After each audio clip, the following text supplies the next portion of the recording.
பாண்டிச்சேரி ஸ்ரீலட்சுமி ஜுவல்லரியின் புத்தாண்டு பரிசு மழை கொண்டாட்டம்.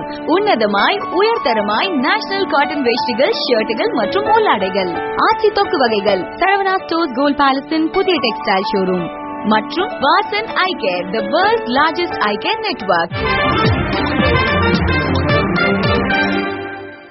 இந்த தொழில்ல எந்த மாதிரியான சவால்களை இவங்க சந்திக்கிறாங்க? எதற்காக இவ்வளவு சிரமங்களுக்கு மத்தியில் இவங்க பெயிண்ட் ரீசைக்கிள் பண்றாங்க? பெயிண்ட் ஏன் ரீசைக்கிள் செய்யப்பட வேண்டும்? பெயிண்ட் வேஸ்ட் வந்து ரெட் கேட்டகரி நான் சொன்னேன். பெயிண்ட் வேஸ்ட் வந்து ஏன் ஹசார்டஸ் அப்படின்னு சொல்றாங்கன்னா, ஆபத்தான வேஸ்ட் அப்படின்னு சொல்றாங்கன்னா, அதுல நிறைய ஆபத்தான பொருட்கள் இருக்கு. அதுல லெட் இருக்கும், ஆர்சனிக் இருக்கலாம், மற்ற மெர்குரி பேஸ்ட் மெட்டீரியல் இருக்கலாம், மற்ற ஹெவி மெட்டல்ஸ் இருக்கலாம். எல்லாம் இருக்கலாம், இருக்குமான்னு சொல்ல முடியாது, பட் இருக்கலாம். ஏன்னா அது ரொம்ப லோ காஸ்ட் மினரல்ஸ் தான் பொதுவாக பெயிண்ட்ல யூஸ் பண்ணுவாங்க. அதனால அந்த மாதிரியான லோ காஸ்ட் இன்புட்ஸ்ல வந்து இந்த மாதிரியான கண்டாமினன்ட்ஸ் இருக்கிறதுக்கான வாய்ப்பு அதிகம். நம் நாட்டில் பெயிண்ட் உற்பத்தி 2005-2006 ஆண்டில் சுமார் 7 லட்சம் டன்களாக இருந்தது. இது நடப்பு ஆண்டில் சுமார் 20 லட்சம் டன்களாக அதிகரிக்கும் என்று எதிர்பார்க்கப்படுகிறது. இதே சமயத்தில் பெயிண்ட் தொழிற்சாலைகளில் பெயிண்ட் உற்பத்தி செய்யும் பொழுது ஏற்படும் பெயிண்ட் கழிவுகளும் ஒவ்வொரு ஆண்டும் அதிகரித்துக் கொண்டே செல்கிறது.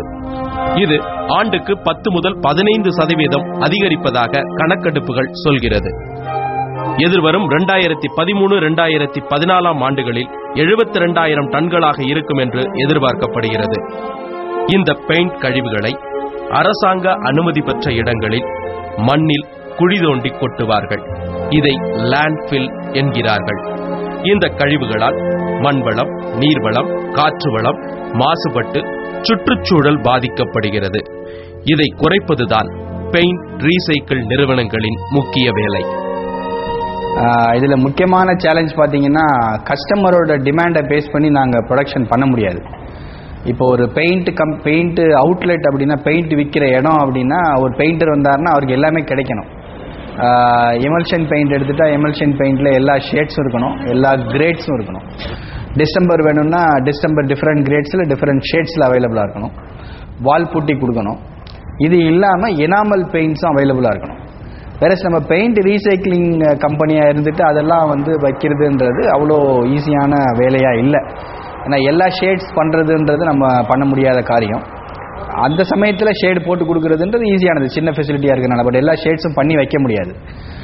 ஏன்னா இப்போ இந்த மார்க்கெட்டும் சின்ன மார்க்கெட், நாங்கள் வெளியில் போய் பெருசாக பிஸ்னஸ் பண்ணல, இங்கே வந்துட்டு வாங்கிட்டு போகிற குவான்டிட்டிக்கு தான் பெயிண்ட் தயார் பண்ணிகிட்ருக்கோம். இப்போது பெயிண்ட் டைரெக்டாக மேனுஃபேக்சரிங் பண்ணுறதை விட பெயிண்ட் ரீசைக்கிளிங் அப்படிங்கிறது கொஞ்சம் டெக்னிக்கல் ஜாப். ஏன்னா பெயிண்ட் ப்ரொடக்ஷனுக்கு உங்களுக்கு ஸ்பெசிஃபிக்காக ஃபார்முலேஷன்ஸ் இருக்கும். இவ்வளோ எமல்ஷன் போடணும், இவ்வளோ பவுடர் போடணும், இவ்வளோ பிக்மெண்ட் போடணும், இல்லை வேறு மற்ற அடிட்டிவ்ஸ் எவ்வளோ போடணும், சர்ஃபேஸ் சேஞ்சிங் ப்ராப்பர்ட்டிஸ்க்கு என்னென்ன போடணுன்ற மாதிரி ஒரு ஸ்பெசிஃபிக் ஃபார்முலேஷன்ஸ் இருக்கும். அதுக்கு தேவையான ரா மெட்டீரியல் உங்களுக்கு மார்க்கெட்டில் கிடைக்கும். இப்போ பெயிண்ட் ரீசைக்கிளிங் அப்படிங்கிறது நம்ம ஏற்கனவே ஒரு ஹாஃப் ஃபினிஷ்டு இல்லை ஃபுல்லி ஃபினிஷ்டு ஒரு ப்ராடக்டை எடுத்துகிட்டு வந்துடுறோம். அந்த ப்ராடக்டில் என்ன மிஸ் ஆகுது, அதோட குவாலிட்டி எப்படி என்ன போட்டால் சேஞ்ச் பண்ணலான்றது it's a very very technical job.